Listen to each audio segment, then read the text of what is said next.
سيدنا محمد بن عبد الله وعلى آله وصحبه ومن والاه ولا حول ولا قوة إلا بالله ما. Alhamdulillah, kita pada sore ini diberikan kesempatan masih bisa duduk di majelis ilmu, masih bisa bermuajahah dalam rangka taklim bab ubudiyah, wabil khusus bab tentang ibadah sholat. Para jamaah yang Allah muliakan,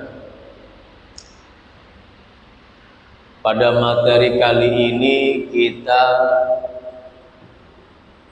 masih membahas masalah bab sholat, yaitu pasal perkara-perkara yang dianggap dapat membatalkan sholat.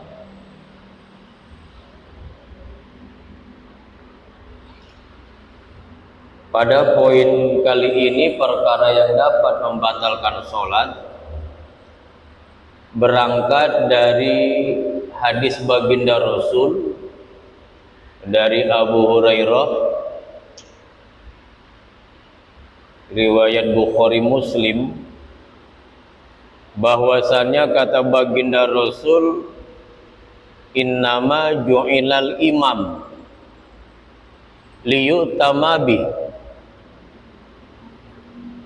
fala takhtalifu alaihi fa iza kabbara fakabbaru wa iza raka'a farka'u. Rawahul Bukhari wa Muslim. Dalam hadis ini kata baginda Rasul, innama ju'ilal imam, sesungguhnya seorang imam sholat itu liyutamabi, seseorang yang bertindak menjadi imam itu wajib diikuti oleh seorang makmum. Jadi dalam sholat konteks berjamaah ada imam, ada makmum. Imam bertanggung jawab atas sholat dirinya dan sholatnya makmum, karena imam itu driver. Dia itu baik buruknya satu jamaah tergantung imamnya. Sebenarnya bukan hanya dalam konteks sholat berjamaah, dalam seluruh aspek kehidupan kita, tatkala ada posisi pemimpin dan ada posisi yang dipimpin, itulah nama dalam bab sholat imam dan makmum. Perusahaan pemimpinnya cakep banget. Kalau dalam konteks Islam kan soleh, amanah, dermawan, yakin tuh perusahaan maju, maka anak buahnya pun akan sejahtera. Itu secara makna umum. Kalau kita tarik secara makna khusus kepada bab sholat, maka seorang yang menjadi imam itu kan melalui proses seleksi. Yang menyeleksi itu kan hukum fikih. Bukan dipilih berdasarkan nasab, bukan dipilih berdasarkan keturunan, berdasarkan ketokohan, atau umpama anak tokoh, atau umpama ini mah masjid engkongnya ini mah kudu dia jadi imam. Dia mah kalau nggak jadi imam suka ngambek, ngambeknya jelek, beduk dibawa pulang. Bukan. Jadi imam sholat itu nggak bisa diintervensi. Imam sholat itu kenapa? Karena yang menyeleksi imam itu ilmu, apa namanya, ilmu fikih. Imam tuh, makanya yang jadi imam itu kudu memenuhi syarat. Kalau jadi makmum nggak kudu pakai syarat. Orang dia mah tugas ngikutin, tapi ketika jadi imam kudu memenuhi syarat secara ilmu fikih. Kayak umpama seorang supir pengen jadi driver taksi, kan harus punya SIM ini, harus punya keahlian ini, kan begitu persyaratannya. Apalagi ini masalah ibadah, kudu benar-benar seleksinya itu ketat. Karena tanggung jawabnya bukan hanya di dunia, di akhirat nanti dihisab tentang seseorang menjadi imam. Tuh. Maka pantaslah baginda Nabi, innama ju'ilal imam liyutamabi. Imam itu dijadikan sebagai pemimpin sholat berjamaah, maka tugas si makmum adalah liyutamabi, ikutin dia. Bukan hanya mengikuti, fala tahtalifu alaihi. Jangan si makmum itu berani-berani membedai si imam, baik berani membarengi di tempat-tempat yang nggak boleh, atau umpama mendahului, atau umpama sengaja tertinggal. Makmum nggak boleh. Tuh. Jadi kalau sudah sekelompok orang itu menjadikan seseorang imam, dia berani seseorang menjadikan imam, itu konsekuensi si makmum kudu taat sama imam. Gitu tuh. Selama imamnya tidak menselisihi sholatnya. Kalau imam sholatnya salah, makmum tahu itu salah, jangan diikutin. Walaupun salahnya itu si imam lupa, tapi makmum ingat bahwa itu salah. Ketika si makmum mengikuti, sholat si imamnya enggak batal, makmum yang batal. Contoh umpama tadi sholat asar, emang imamnya ini satu memang udah sedikit uzur, entah usia umpama. Pas begitu harusnya tahiyat akhir, ya udah 4 rakaat nih, si imam masih bangun, mungkin dia menyangka baru 3, tapi si makmum dengan penuh kesadaran dan yakin ini imam udah 4. Kenapa kudu pakai bangun lagi nih imam? Berarti si imam meyakini bahwa dia masih 3, sehingga dia bangun kembali karena merasa masih 3 rakaat. Sedangkan si makmum udah yakin ini mah emang 4, kenapa dia pakai bangun tuh? Apalagi kalau umpama makmumnya itu lebih dari 1 orang, 2 atau 3 nih, udah diingetin sama si makmum, subhanallah, masih bangun juga dia, subhanallah. Kalau makmum 3 rasanya persaksian subhanallah kuat. Artinya apa?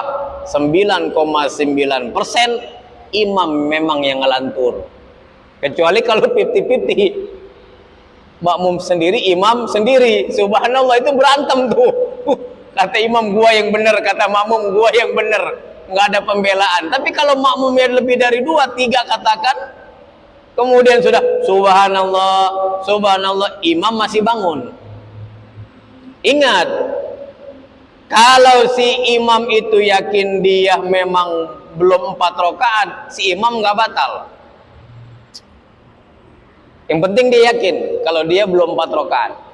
Kemudian si makmum yakin imam itu udah 4, berarti kalau bangkit kembali berarti 5 hitungannya. Ketika sudah di subhanallahi, imam masih kekeh dia, sebodoh amat lah, gue mau yakin emang baru 3 nih, ini kan berarti kali keempat nih, asar ya 4. Nah si makmum ketika dia mengikuti imam, ya, ketika dia mengikuti imam, berarti si makmum sengaja meyakini menambah rokaatnya. Berarti gimana posisi hukumnya? Imamnya tidak batal, yang batal makmum. Harusnya gimana? Kalau si makmum yakin ini si imam udah 4, dia berdiri berarti 5 rakaat, si makmum tunggu dalam posisi tahiyat akhir. Begitu nanti si imam dia turun mau rakaat, kalau bagi si makmum kelima, kalau bagi si imam keempat kan keyakinannya. Pas begitu si imam Allahu Akbar turun, Rabbi pilih warham, turun lagi tahiyat akhir, baru mulai bareng at-tahiyatul mubarakatuh sholawatu. Terus begitu tuh si imam assalamualaikum, makmum ikut assalamualaikum, assalamualaikum, assalamualaikum. Beres sirit bentar, kata imam, ente subhanallah. Iya, antum 5 rakaat. Kata si imam, enggak, saya yakin saya baru 4, baru 3 tadi, makanya saya bangun 4. Bagaimana dalam fikihnya? Si imam sholatnya sah, si makmum sah, karena punya keyakinan masing-masing adalah sah. Begitu fikih mengatur. Enggak usah berantem. Pokoknya si imam aing meyakin, aing 4. Kata imam, terserah, saya yakin bahwa saya tadi udah 4. Nah, itulah ilmu. Tapi ketika si imam cuman sekedar tidak tahiyat awal, makmum jangan ngotot. Kenapa? Karena tahiyat awal masih sifatnya sunnah muakkadah. Sunnah muakkadah, sunnah yang sangat dianjurkan, cuman belum sampai kepada tarif hukum rukun tahiyat awal mah. Jadi ketika umpama si imam nggak tahiyat awal, kalau makmumnya orang berilmu sedang ngaji kitab fikih sampai selesai, oh dia nggak usah ribut. Justru nanti kalau si makmum ribut, subhanallah, subhanallah, kalau dia cuman mengingatkan tok si imam dengan lafaz subhanallah, si makmum batal. Itu subhanallah kalau nggak tahu fikihnya bisa batal itu yang ngomong subhanallah. Bisa batal itu kalau dia cuma niat mengingatkan si imam, bukan mengingatkan zikir. Tuh. Jadi imam bangun nih rakaat ketiga nggak tahiyat awal, ikutin aja udah. Orang itu mau sunnah rakaat tahiyat awal mah ikut biasa aja, ikut sampai selesai udah. Paling nanti ya kalau kata sesama teman mau, ente lupa ya nggak tahiyat awal, oh ya maaf, beres, sholatnya sah. Tapi kalau si imam dia nggak tahiyat awal, dia berdiri, si makmum kekeh tahiyat awal, 3 kali rukun ketinggalan, batal si makmum. Tuh begitu, hati-hati sholat mah. Jadi ketika perkara itu tidak menyangkut masalah jumlah rakaat, tidak menyangkut masalah rukun, yang terlupa sengaja atau tidak sengaja si imam, makmum jangan mempermasalahkan. Gitu aja. Kecuali masalah rakaat, masalah rukun, baru si makmum pilihannya adalah dia sekedar mengingatkan. Begitu. Nah, saya tulis hadis saya.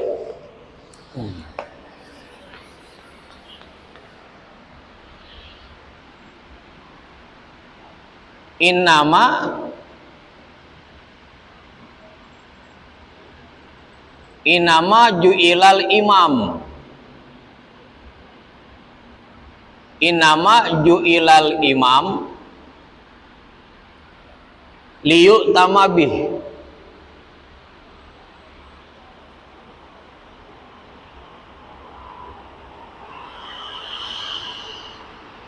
Liyuk tamabih. Pala tahtalipu.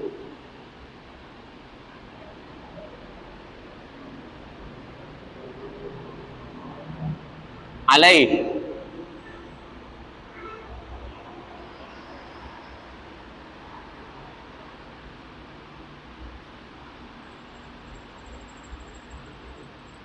Maka janganlah kalian menyelisihi imam.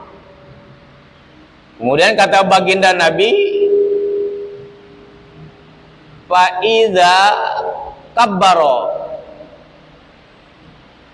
apabila si imam takbir, Fakabbaru, maka takbirlah kalian.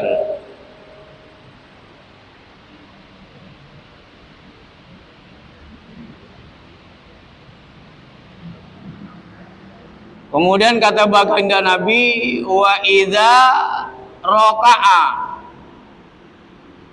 apabila si imam ruku, farka'u, maka rukulah kalian.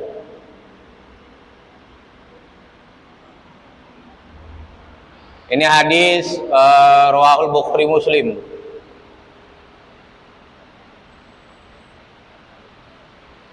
Rawahul Bukhari wa Muslim.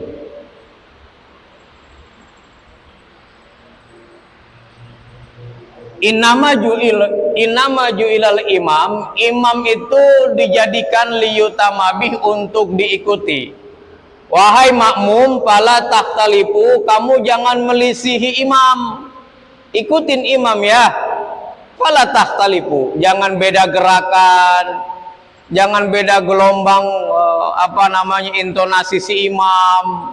Imam ghairil maghdubi alaihim waladdallin, amin, itu kan beda intonasi, nyelongcong.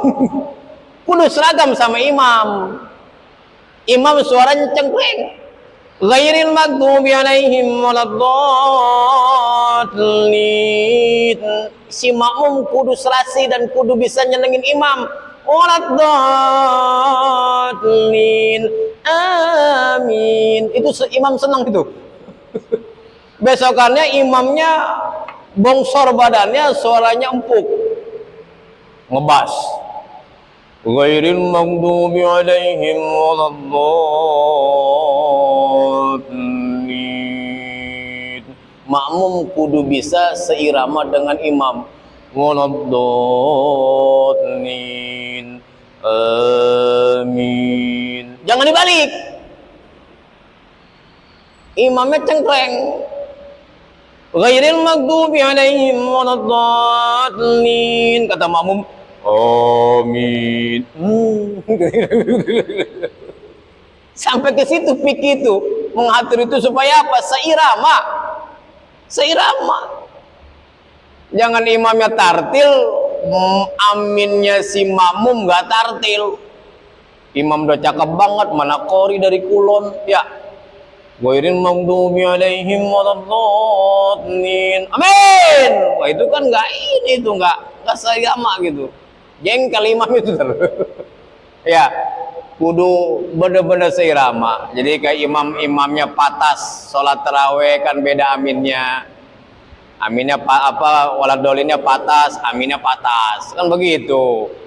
Fatihahnya kalem, aminnya kalem, enak kedengarannya, kompak antara imam dengan makmum. Fala takhtalifu, sampai ke situ pun kalau bisa jangan menyelisihi. Begitu. Apalagi menyelisih dalam perkara yang bisa membatalkan sholat, jangan. Maka kata baginda Nabi, fa iza kabbaro, apabila si imam takbir, fakabbaru, makmum takbir. Wa iza raka'a, apabila si imam ruku, makmum farka'u, ruku. Tuh.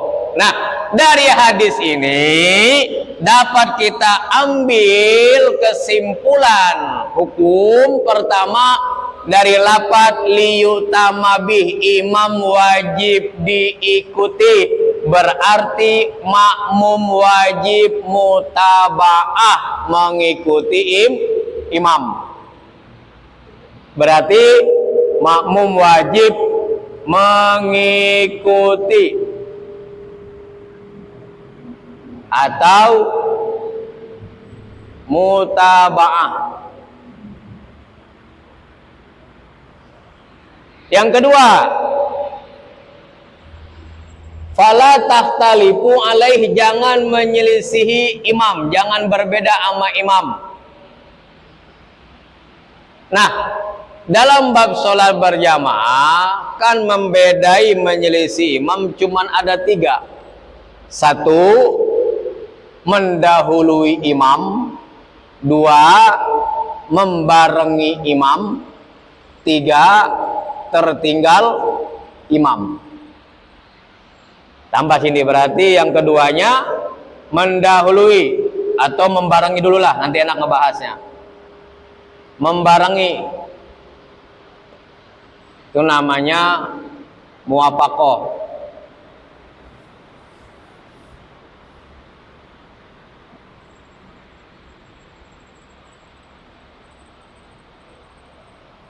Yang ketiga, jangan mendahului. Itu namanya musabaqah.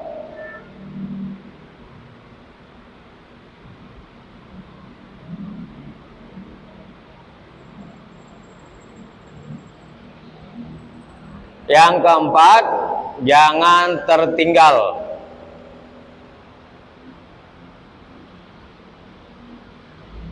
Itu namanya muakharah.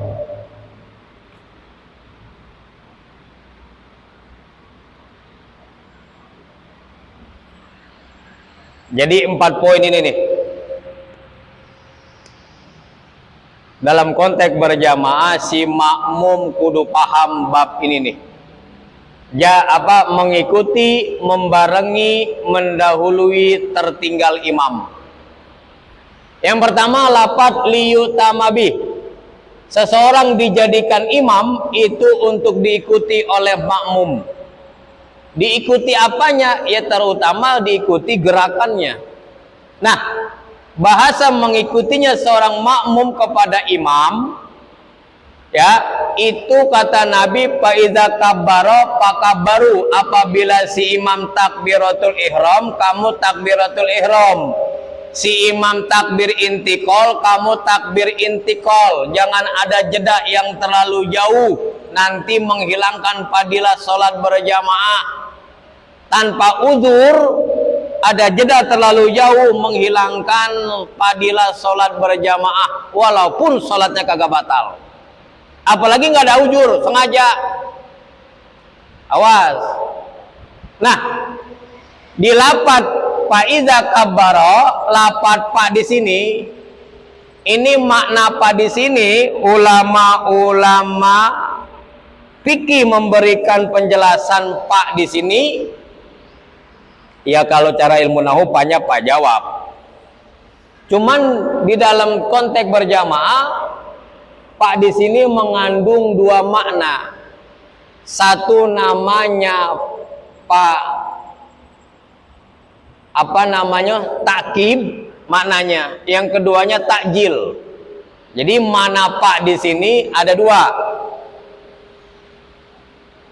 Yang pertama, paknya bimakna takkib.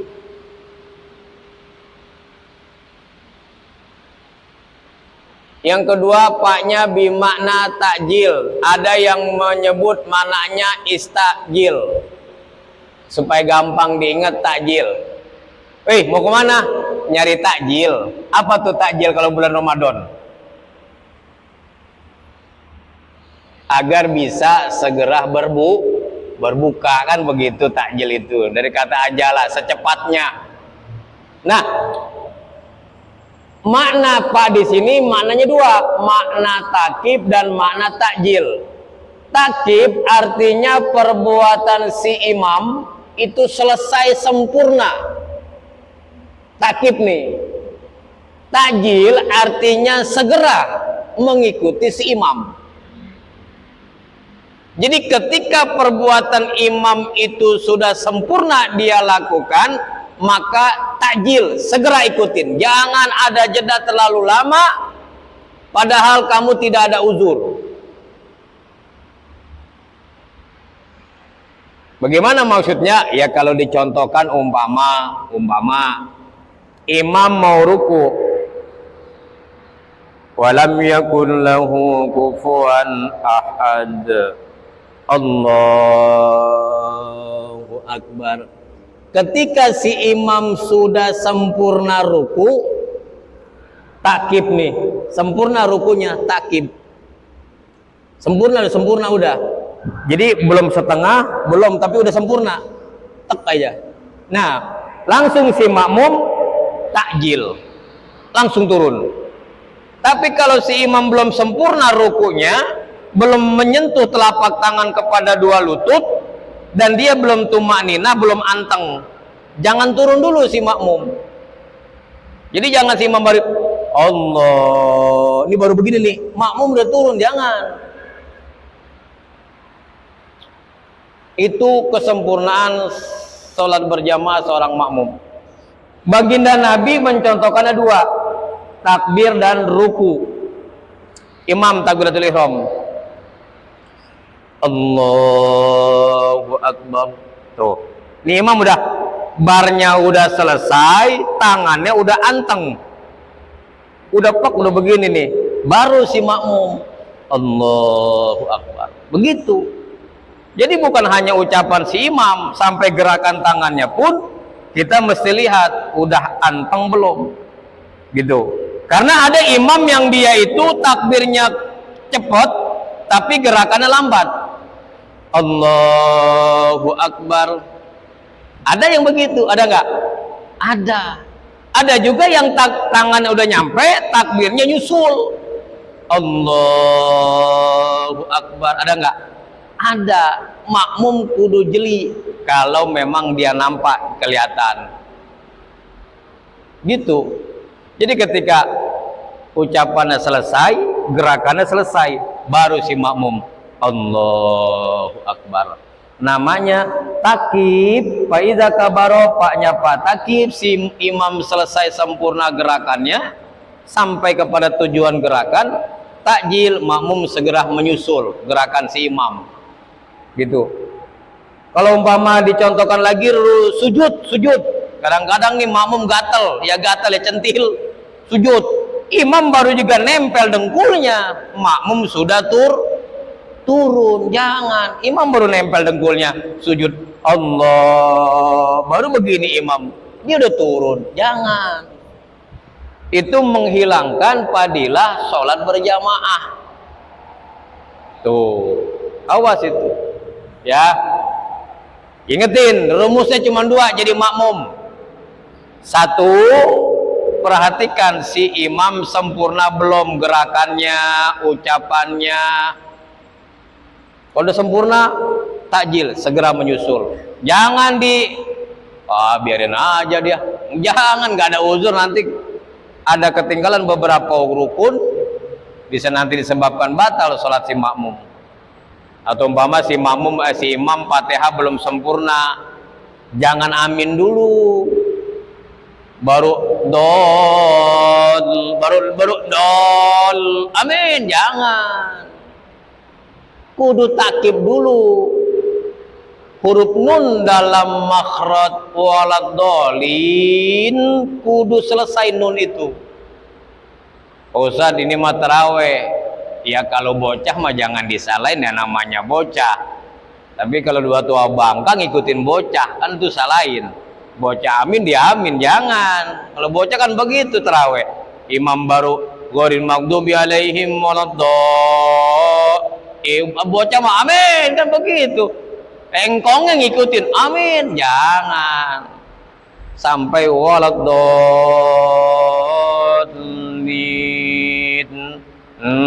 Habis tuh, gitu. Maka kata baginda Nabi, apabila antara imam dengan makmum mengucapkan aminnya bareng, maka diampuni dosanya si makmum ampun dosa. Bahkan Allah menciptakan 4 malaikat dari lafaz amin, alif, mim, ya, nun. Diciptakan 4 malaikat, 1 malaikat 1 huruf. Begitu habis diciptakan, apa tuh malaikat ngelamun nungguin kiamat? Kagak, disuruh istighfar. Buat siapa? Buatnya makmum sama imam. Yastaghfiruna ila yaumil qiyamah. Begitu doang tuh kalau ngerti itu. Jadi sholat itu perbagian pun nggak boleh dia itu dipakai main, karena kita sedang berhadapan dengan Sang yang Maha Pencipta. Sekhusus mungkin. Tapi orang awamah, kata guru saya, nggak boleh khusyuk-khusyuk amat. Orang awam mah nggak boleh khusyuk-khusyuk amat. Kenapa Kiai? Takut ngaku malaikat Jibril. Kenapa? Karena khusyuknya orang awam dengan orang alim beda. Orang awam mah khusyuknya khusyuk malaweng. Direkayasa, ngebayangin neraka. Nangis sholat. Ente mah kalau sholat nangis mulu. Iya mang, saya mah kebayang neraka. Waduh. Waduh, bahaya ini. Ini ditinggal sebentar bisa jadi Lia Eden ini. Jangan. Khusyuk itu kadar. Khusyuk itu kadar, tingkatan proses dia itu. Fokusnya kadar khusyuk itu. Jadi bukan orang khusyuk dilihat nangis apa kagak sholat, bukan. Bukan. Terseduh-seduh kali sholatnya ingat dosa nangis khusyuk, bukan. Bahkan dalam bab fikih nangis dapat membatalkan sholat. Si etah mah kalau sholat cerik bae cerik. Cerik bae. Paingan cerik, kadang diputuskan ke bogohna. Wah kacau deh. Ya.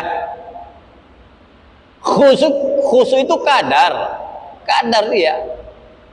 Jadi kadarnya khusyuk seseorang berbeda-beda sesuai dengan ilmunya lah. Bukan dengan jabatan, dengan apa, enggak, dengan ilmunya. Ya kalau walaupun ini anak SMP, ini anak SMA, kalau SMP-nya tukang ngaji, ya khusyuk SMP. Itu khusyuk. Jadi kalau secara peringkat standar nih, khusyuk anak SD beda dengan anak SMP. Anak SD nih kelas 1, iya dia sekedar umpama goyang-goyang kemudian tepak temannya, dia merasa iya segitulah khusyuk dia. Datang anak SMP di sampingnya, ngelepak mah kagak, cuman ini main iya gitu. Iya, menurut dia itu masih khusyuk. SMP kelas 1 wajar.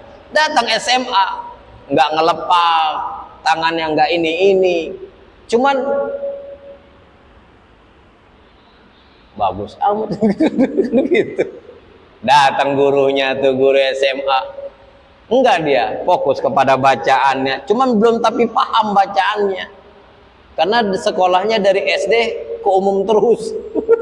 Sampai sarjana ke umum terus, ngajinya cuman asal comot. Khusyuk mah khusyuk, nggak lihat begini karena kan guru, cuman dia belum tapi mengerti apa bacaan sholat itu diartikannya.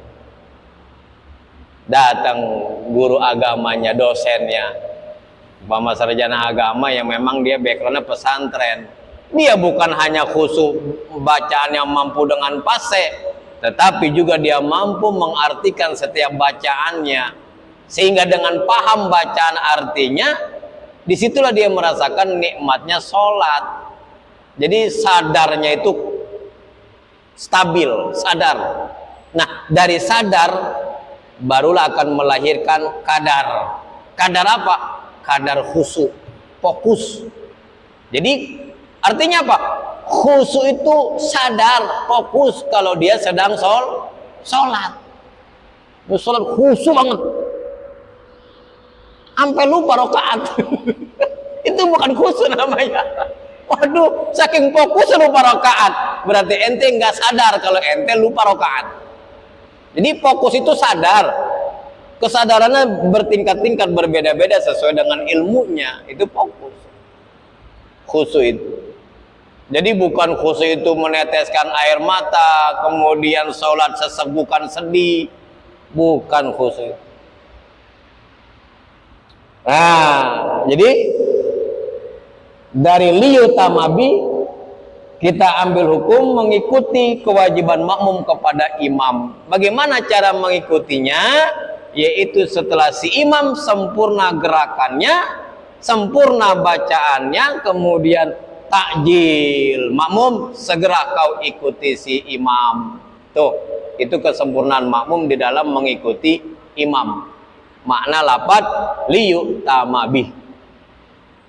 Yang kemudian fala takhtalifu alaihi, wahai makmum kamu jangan berbeda ya, berbeda gerakannya, terutama jangan satu umpama membarengi.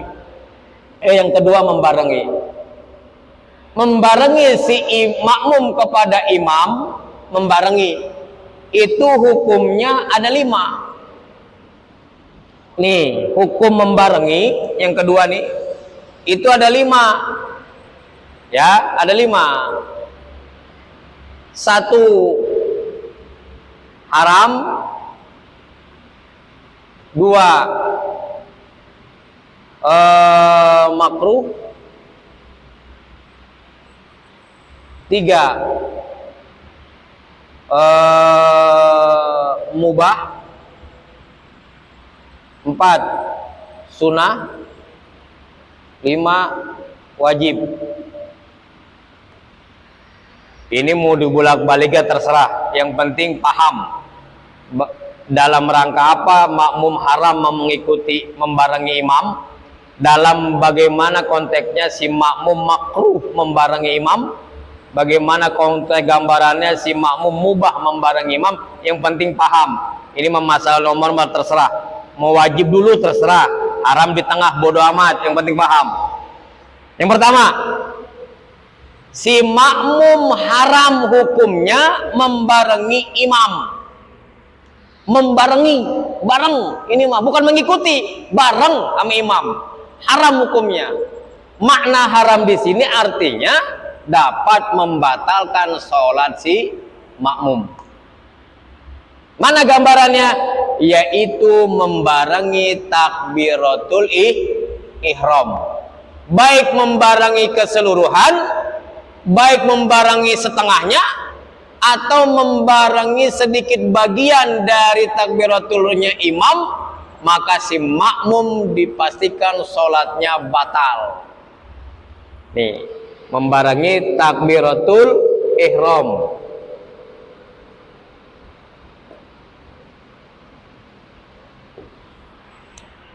Membarengi keseluruhannya, imam baru A, langsung masuk dia A, makmum, batal.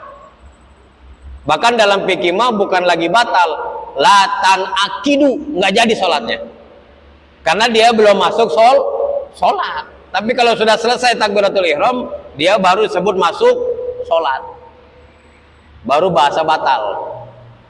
Tapi yang pas itu latan akid, sholatnya tidak jadi. Imam baru A, si makmum langsung ikut A, batal, udah nggak jadi sholatnya. Siapa? Si makmum, imam jadi. Atau umpama sebagian pertengahan, si imam baru Allahu Akbar, makmum udah masuk udah nggak jadi sholatnya imam makmum. Atau sebagian ujungnya Allahu Akbar, baru mau bar gitu, imam masuk nggak jadi sholat si makmum. Itulah takbiratul ihram. Beda dengan salam. Kalau salama membarengi hukumnya makruh. Membarengi salam makruh hukumnya. Tapi kalau mendahului rukun salamnya imam baru batal. Imam belum assalamualaikum, dia assalamualaikum. Jadi imam baru mau ke kanan, dia udah ke kiri. Itu mendahului rukunnya imam. Batal tuh kalau salam. Tapi kalau membarengi itu makruh. Membarengi makruh. Jadi yang bagus itu tingkatan pertama salam itu ketika si imam sudah selesai kiri kanan, kata imam Assalamualaikum warahmatullah. Makmum diam aja dulu. Jangan genit, jangan. Ya, jangan centil. Kata si imam Assalamualaikum warahmatullah, baru makmum Assalamualaikum warahmatullah, Assalamualaikum warahmatullah. Tuh begitu afdolnya tuh. Yang keduanya Assalamualaikum warahmatullah. Begitu si imam mau kiri assalamualaikum, makmum mau ke kanan assalam. Itu yang kedua. Tapi di bawah afdol yang pertama. Karena dia masih dianggap mengiringi salam si imam yang kedua. Tuh. Jadi sempurnanya itu selesaikan dulu salam si imam 2 kali, makmum baru masuk salam. Terus assalamualaikum itu ketika wajah kita sudah di sana, as masih di kiblat. Jadi iltifat, memalingkan wajah itu disetel dengan kalimat assalamualaikum ketika as wajah masih di sana. Tapi ketika sudah wajah di sana. Jadi assalamualaikum, begitu. Itu yang rukunnya. Makanya iltifat itu dibarengi dengan yang rukunnya, itu yang afdol. Bukan begini. Assalamualaikum warahmatullah. Itu tingkatan kedua. Kayak tadi tuh salam itu imam makmum. Assalamualaikum warahmatullah. Itu tingkatan kedua. Tingkatan pertama mah yang paling afdol assalamualaikum. Tuh. Sekarang kok itu lebih afdol? Iya. Kenapa? Karena antara assalamualaikum rukun dengan iltifat sunnahnya, itulah yang dihitung pahalanya. Sekarang saya mau tanya, ente tadi gimana? Saya begini, assalamualaikum warahmatullah. Assalamualaikum warahmatullah. Warahmatullah apa hukumnya? Sunnah. Coba ente nggak pakai warahmatullah, dapat pahala iltifat nggak? Nggak dapat. Assalamualaikum, ya. Kan ini begini, assalamualaikum warahmatullah. Jadi iltifatnya warahmatullah, sedangkan rukunnya assalamualaikum. Berarti ketika dia nggak pakai warahmatullah, dapat pahala iltifat nggak? Nengok, nggak dapat. Karena kan nanti begitu dia, assalamualaikum, muka masih di mana? Masih di sini kan, belum iltifat kan? Assalamualaikum, begitu warahmatullah baru iltifat dia. Warahmatullah. Tuh. Berarti kalau dia nggak pakai warahmatullah, dapat iltifat nggak? Enggak.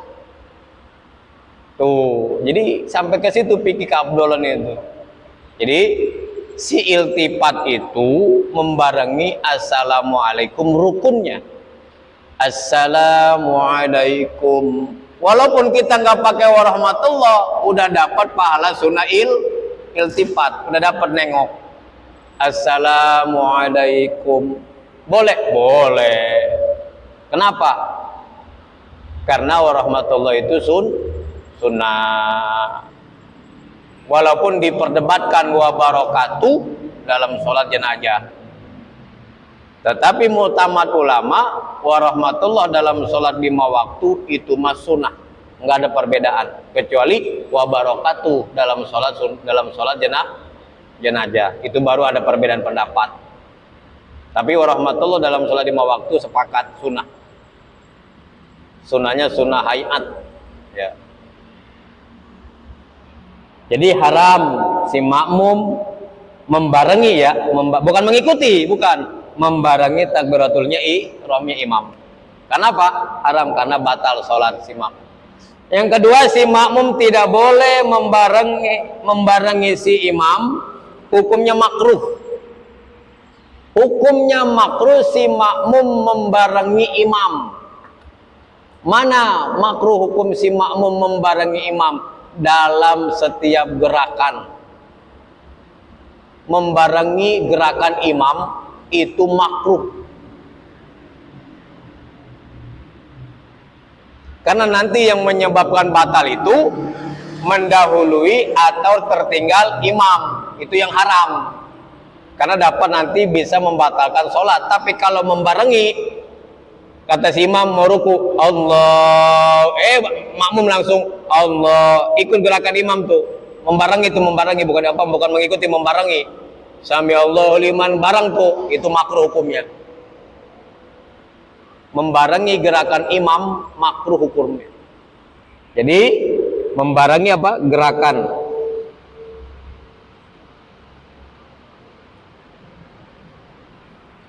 Yang ketiga hukumnya mubah.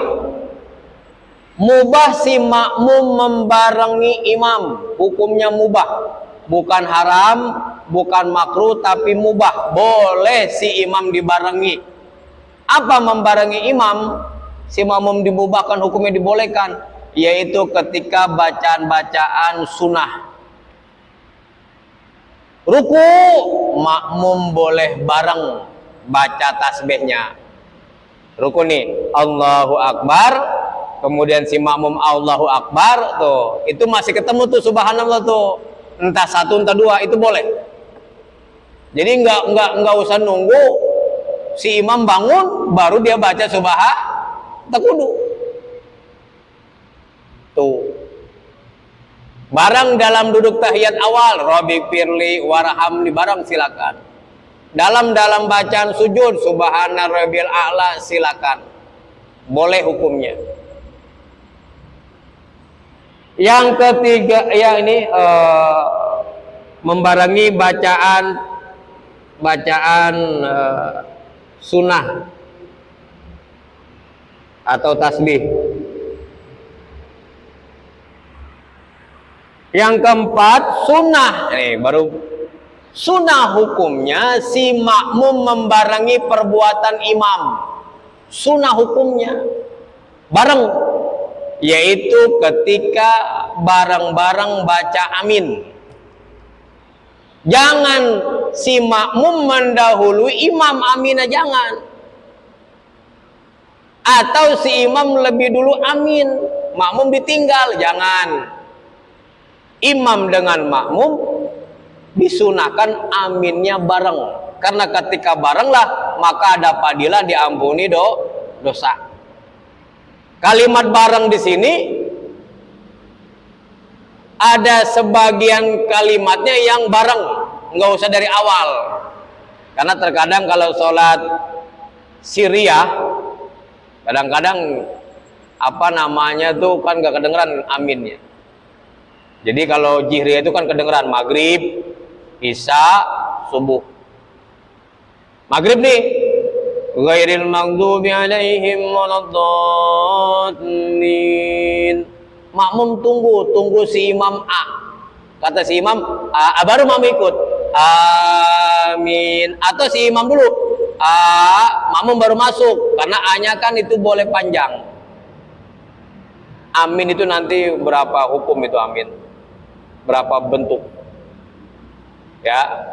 Jadi yang dua amin cuman boleh dua yang dianjurkan ulama. Satu, A-nya dipanjangin, mim-nya dipanjangin. Dua, A-nya pendek, min-nya yang panjang. Cuman dua. Amin. Itu jumhur ulama sepakat itu mah. Artinya adalah ya Allah semoga engkau mengabulkan. Yang kedua boleh ghairil maghdubi alaihim waladdallin, amin, boleh. Cuman dua tuh. Di Indonesia mah pakai yang pertama, tapi di Arab pakai yang kedua. Ya di Arab mah ya amin ya, boleh itu ya. Karena nanti kalau A-nya dipendekin, min-nya dipendekin, beda makna. Atau A-nya dipanjangin, min-nya dipendekin, beda makna. Tuh, jadi yang boleh jumhur itu cuma dua.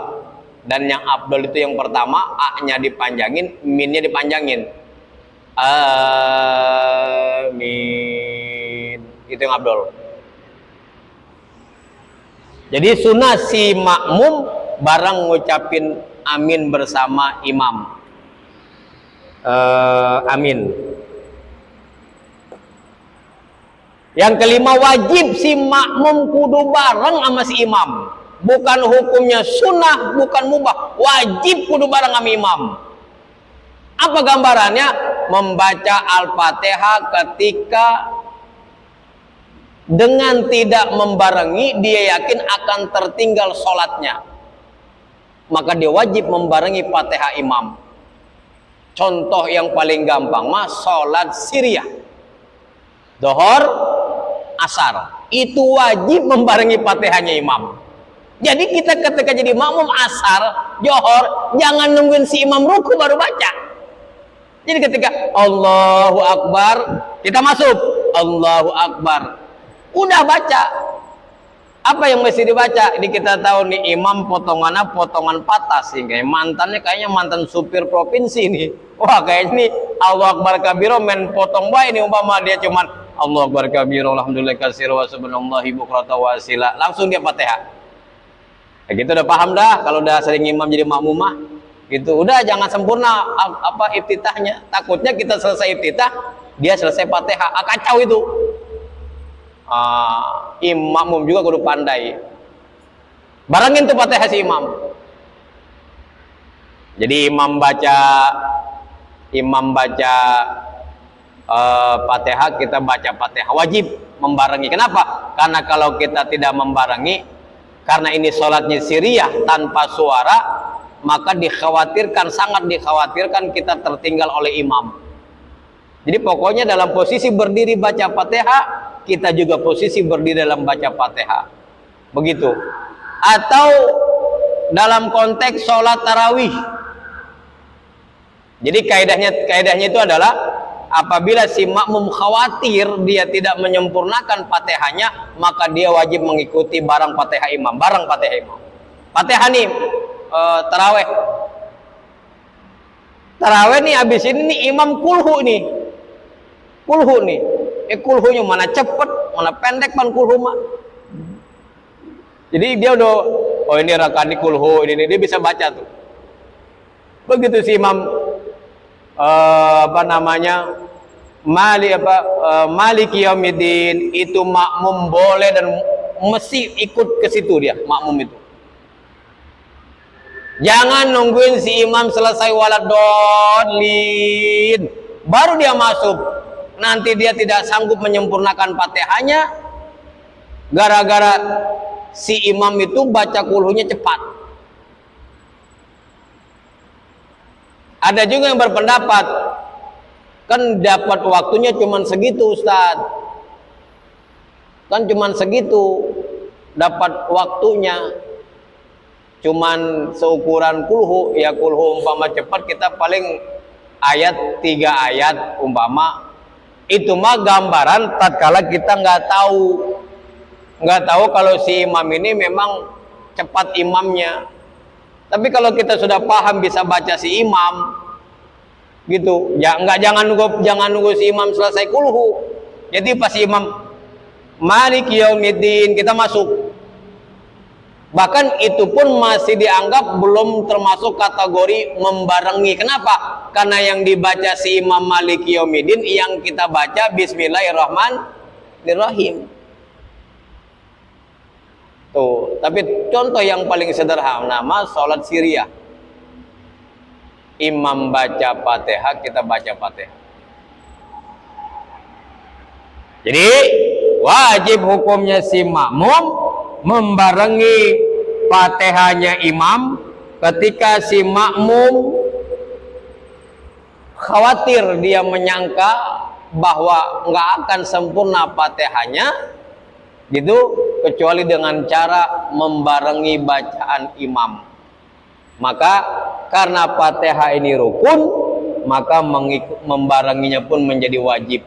Karena la sholata liman lam yaqra bi Fatihatil Kitab, tidak sah dan tidak dianggap sholat orang yang tidak baca Al-Fatihah. Saya rasa pertemuan kita pada kali ini 2 poin saja dulu ya, 2 poin. Mana tadi? Mengikuti dan membarengi. Insya Allah nanti kalau dikasih tahu hubung kita bahas mendahului dan tertinggal imam. Jadi poin yang kita ambil dalam pertemuan ini dari hadis Nabi, yang kemudian kita jabarkan lahir 5 hukum dari hadis Nabi.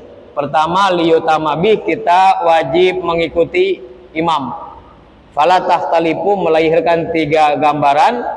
Pertama, berbeda, yaitu membarengi, mendahului, dan tertinggal imam. Mengikuti sifatnya 2, takib dan takjil. Takib, tunggu gerakan si imam sempurna, bacaan si imam sempurna, baru takjil, si makmum segera menyusul. Kalau tidak ada uzur, jangan terlalu lama jedanya.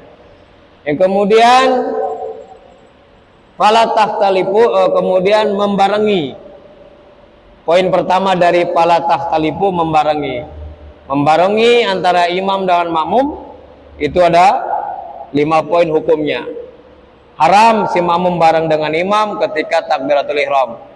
Makruh hukumnya si makmum membarengi gerakan imam. Mubah hukumnya si makmum membarengi bacaan sunnah imam. Sunnah hukumnya si makmum bareng amin bersama imam.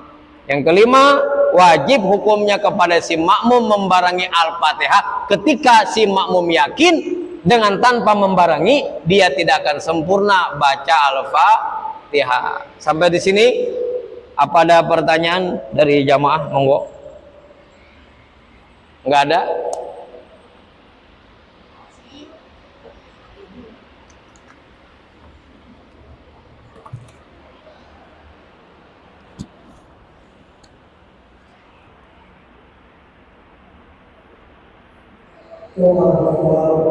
Waalaikumsalam warahmatullahi wabarakatuh.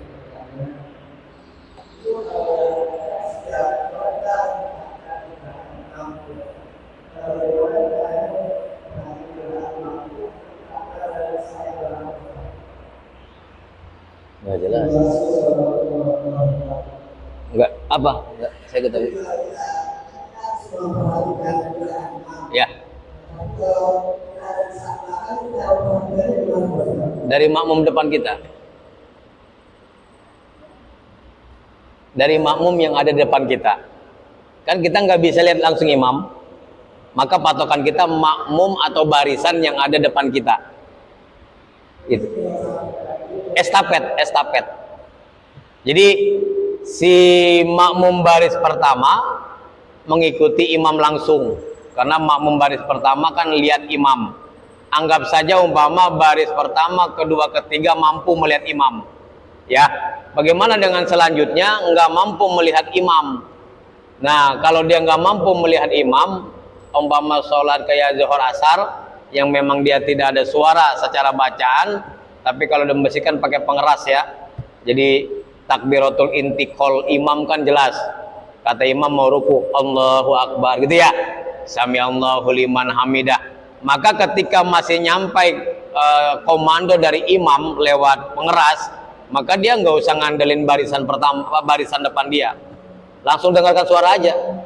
Tapi ketika ini mah nggak pakai pengeras, ya johor atau asar nggak pakai pengeras, gitu imam gak suaranya kecil umpama, jadi kurang sampai kepada kita nih imam ruku apa belum.